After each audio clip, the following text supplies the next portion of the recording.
మహిళ స్వర్గీయ ప్రధానమంత్రి శ్రీమతి ఇందిరాగాంధీ వర్ధంతి సందర్భంగా నిడదవోలు నియోజకవర్గ కోఆర్డినేటర్ మేడవరపు భద్రందొర ఆధ్వర్యంలో కాంగ్రెస్ పార్టీ కార్యాలయం నందు శ్రీమతి ఇందిరాగాంధీ గారు చిత్రపటానికి పూలమాల వేసి ఘనంగా నివాళులర్పించారు. అనంతరం స్థానిక బస్టాండ్ వద్ద ఉన్న స్వర్గీయ ప్రధాని శ్రీమతి ఇందిరాగాంధీ విగ్రహానికి పూలమాల వేశారు. అనంతరం చర్ల సుశీల వృద్ధాశ్రమనందు వృద్ధులకు, వికలాంగులకు, వితంతువులకు పండ్లు, మిఠాయిలు, బిస్కెట్లు అందచేయడం జరిగింది. అనంతరం భద్రందర మాట్లాడుతూ, ఈ దేశ నిర్మాణంలో శ్రీమతి ఇందిరాగాంధీ గారి ప్రధాన పాత్ర పోషించారు. రాజభరణాల రద్దు, బ్యాంకుల జాతీయకరణ, పొదుపు సంఘాలు, అంతేకాకుండా దేశంలో బహుళ సార్థక ప్రాజెక్టులు, కర్మాగారాలు, ఇంకా మరెన్నో నిర్మాణాలు జరిగాయి అంటే అది శ్రీమతి ఇందిరాగాంధీ గారి పాలన మాత్రమే అని అన్నారు. ఈ కార్యక్రమంలో రాష్ట్ర కార్యదర్శి చిన్నం మురళీకృష్ణ, బండి అభిషితుడు, ధర్పురెడ్డి సుజాత, కాకి కిషోర్, కళ్ళెం ఆనందారావు మరియు తదితర నాయకులు పాల్గొన్నారు. ఆశ్చర్యకరండి, ఆవిడ చేసిన చట్టాలు అవన్నీ కూడా ఇప్పుడు రన్ అవుతున్నాయి సార్.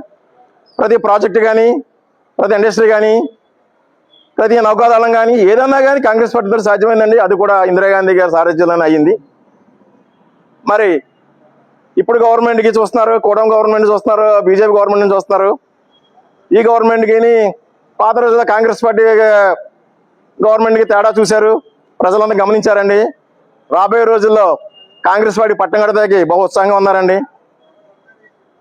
అలాగే మన దేశాన్ని నడిపించాలంటే ఏకైక వ్యక్తి రాహుల్ గాంధీ గారండి. ఆయన వస్తేనే కానీ ఈ దేశం రేసుగుర్రంగా పరిగెట్టించాలండి మళ్ళీని.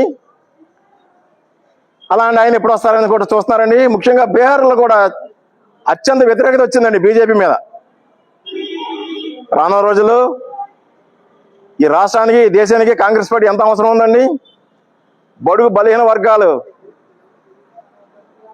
ఈ భూమి మీద బతకాలన్నా, ఇప్పుడు మెతుకులు తినాలన్నా ఈ కాంగ్రెస్ పార్టీ సాధ్యం అండి. ఈ సందర్భంగా ఒకటేనండి, రానున్న రోజుల్లో అతి తక్కువ కాలంలోనే కాంగ్రెస్ పార్టీ విన్ అవుతుందండి. ప్రజలందరికీ కూడా మంచి రోజులు వస్తాయని చెప్పి ఈ సందర్భంగా తెలియజేస్తున్నానండి. జై కాంగ్రెస్, జై కాంగ్రెస్, రాహుల్ గాంధీ గారి నాయకత్వం.